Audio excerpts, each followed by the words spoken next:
You know, oftentimes I think that people are so close to the truth that its reality no longer impacts them. In a sense, they become hardened and they become inoculated to the gospel. I know that there are some even watching us now. You heard what Mark shared, but you've heard it time and time and time again. And even though your conscience is pricked to a degree, you've hardened yourself so much that you're just thinking, wait, another day, another day, another day. And I was telling you earlier, Ray, how I just listened to this classic sermon by Rolf Barnard back from the 1960s.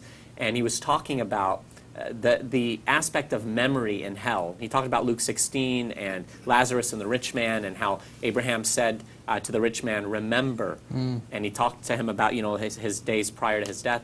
And he talked about the aspect of memory in hell and how that'll be a part of the torment, remembering your rejection of Christ. And he gave example after example of different people in hell, kind of as a sort of a illustration of what that might be like. Right. Those that rejected Noah's warning, running around hell, pounding on an ark that's not there.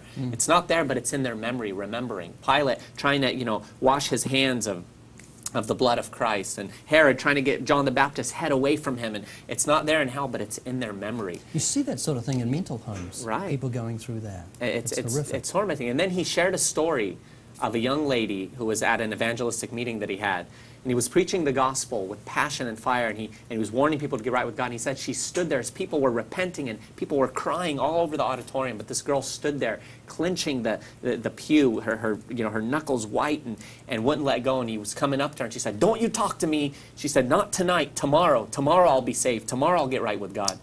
And he said to her, "Okay, but remember Proverbs 27:1, do not boast about tomorrow, for you do not know what a day may bring forth." And he said that next morning at 10 o'clock, that girl was on a basketball team. She was an all-star. She was running down the court during practice. Half court, she took her last breath and dropped dead. Wow. And it's such a wake-up call, friends, because we don't have tomorrow promised to us.